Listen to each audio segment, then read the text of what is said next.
Hello guys. So today we're gonna do a little bit of a remaster, you would say. A little return back to the past. Back to the past, alright? Not back to the future, back to the past. So today we're gonna learn about the history of a board with 64 squares and with a couple of pieces. That's right.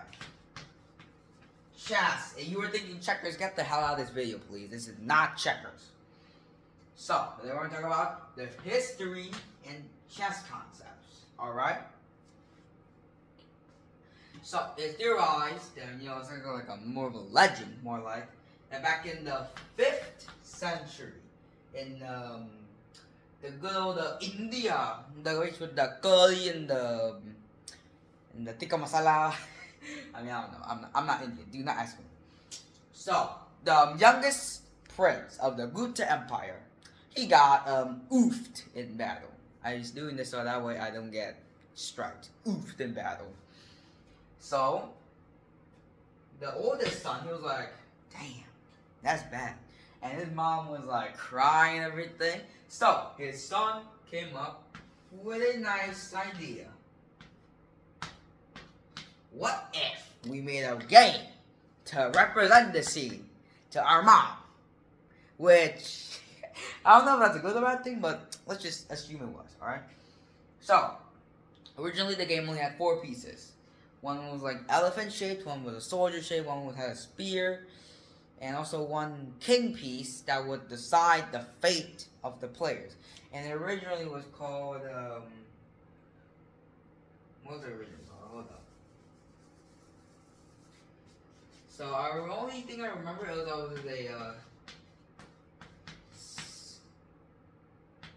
was a Sanskrit word, which is like kind of like an ancient language for 4 divisions. So the game didn't really change much, but when I made it to like the Middle East, it started to change a bit more because it got some traded to northern China and stuff. So then this is where chess really started to develop. In Japan, Japanese chess, you actually take the other player's pieces if you eliminate them and you use them as your own. So basically, like, hey, you know what? I'm going to traumatize you by bringing your dead men back to life. Basically it. Then in China, they put the pieces in the intersection like this. So for example, let's imagine this. This is a 6-area blade. So instead of located inside, it would be located like in these places, alright? So it was kind of a strategy game called Go or something, I don't know.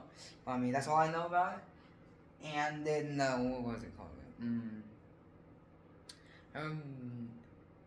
Nothing else, okay? Let's just move on. But it was in Europe. Yep, of course, Europe. Why has it to be Europe all the damn time? That chess pieces are developed. That's where, chess pieces start to change, right? And that's also where the bishop comes from. Because, in Europe there were quite a lot of bishops, I can assure you that. And also, however, the church. It did not like games. It was like your average trick parents. They don't want you sitting on the iPad. Well, these people didn't want you to sit down and play some chess.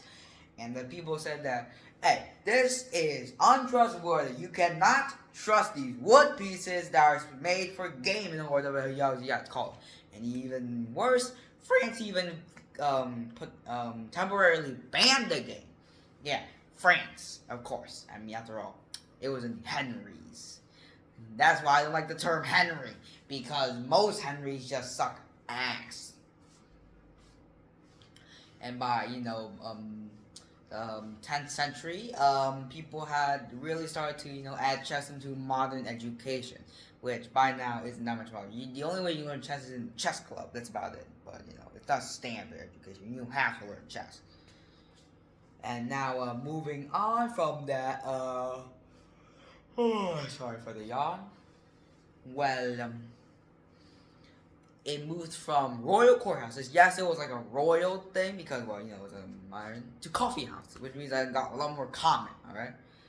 And then also, this is a dramatic style that started to become famous at the time.